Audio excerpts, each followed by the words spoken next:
നടുക്കത്തിലാഴ്ത്തിയ വയനാട് വിലങ്ങാട് ദുരന്തത്തിൽ ഇരകളായവർക്ക് സഹായഹസ്തവുമായി കത്തോലിക്ക സഭ.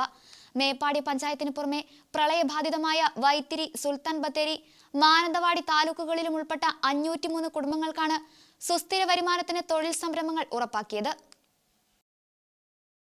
ജൂലൈ മാസത്തിൽ വയനാട്ടിലും വിലങ്ങാടുമുണ്ടായ അതിതീവ്ര മഴയിലും മേപ്പാടി പഞ്ചായത്തിലെ മുണ്ടക്കൈ, ചൂരൽമല മേഖലകളിലുണ്ടായ ഉരുൾപൊട്ടലിലും ഉൾപ്പെട്ട കുടുംബങ്ങൾക്ക് സുസ്ഥിര വരുമാനത്തിന് തൊഴിൽ സംരംഭങ്ങൾ ഉറപ്പാക്കി കത്തോലിക്ക സഭ. മേപ്പാടി പഞ്ചായത്തിന് പുറമെ പ്രളയബാധിതമായ വൈത്തിരി, സുൽത്താൻ ബത്തേരി, മാനന്തവാടി താലൂക്കുകളിലും ഉൾപ്പെട്ട 503 കുടുംബങ്ങൾക്കാണ് ആദ്യഘട്ടത്തിൽ തുക കൈമാറിയത്. രണ്ടാം ഘട്ടം ഉടൻ ആരംഭിക്കും. KCBCയുടെ കീഴിൽ കേരള സോഷ്യൽ സർവീസ് ഫോറം നേതൃത്വം നൽകുന്ന സഭാതല പുനരധിവാസ പ്രവർത്തനങ്ങളുടെ ഭാഗമായി കാത്തലിക് റിലീഫ് സർവീസിൽ നിന്ന് 77 ലക്ഷം രൂപ പശുവളർത്തൽ, ആടുവളർത്തൽ, തയ്യൽ, DTP, വർക്ക്ഷോപ്പ്, ചായക്കട, പെട്ടിക്കട, കാറ്ററിംഗ്, നഴ്സറി എന്നിങ്ങനെ വിവിധതരം തൊഴിൽ യൂണിറ്റുകൾക്കായാണ് വിതരണം ചെയ്തിട്ടുള്ളത്. വയനാട് ജില്ലയിൽ പ്രവർത്തിക്കുന്ന സന്നദ്ധ സംഘടനകളായ Wayanad social service society, Shreyas, Jeevana എന്നീ സ്ഥാപനങ്ങളിലൂടെയാണ് പരിശീലനം നൽകിയതിനു ശേഷം വരുമാന പദ്ധതികൾ കുടുംബങ്ങൾക്ക് ലഭ്യമാക്കിയത്. നേരത്തെ കാരിത്താസ് ഇന്ത്യയുടെ നേതൃത്വത്തിൽ വയനാട്ടിലെ 925 കുടുംബങ്ങൾക്ക് അടിയന്തര ധനസഹായമായി 9,500 രൂപ വീതം ദുരന്തബാധിതരുടെ ബാങ്ക് അക്കൗണ്ടിൽ നൽകിയിരുന്നു. സമാശ്വാസ പ്രവർത്തനങ്ങളുടെ ഭാഗമായി 150 വിദഗ്ധരിലൂടെ കൗൺസിലിംഗും നൽകിയിട്ടുണ്ട്. KCBC ഏറ്റെടുത്തിട്ടുള്ള 100 ഭവനങ്ങളുടെ നിർമ്മാണത്തിന് സ്ഥലം കണ്ടെത്തുന്നതിനും അനുമതി നേടുന്നതിനുമുള്ള പ്രവർത്തനങ്ങൾ അന്തിമഘട്ടത്തിലാണ്. കാലതാമസം കൂടാതെ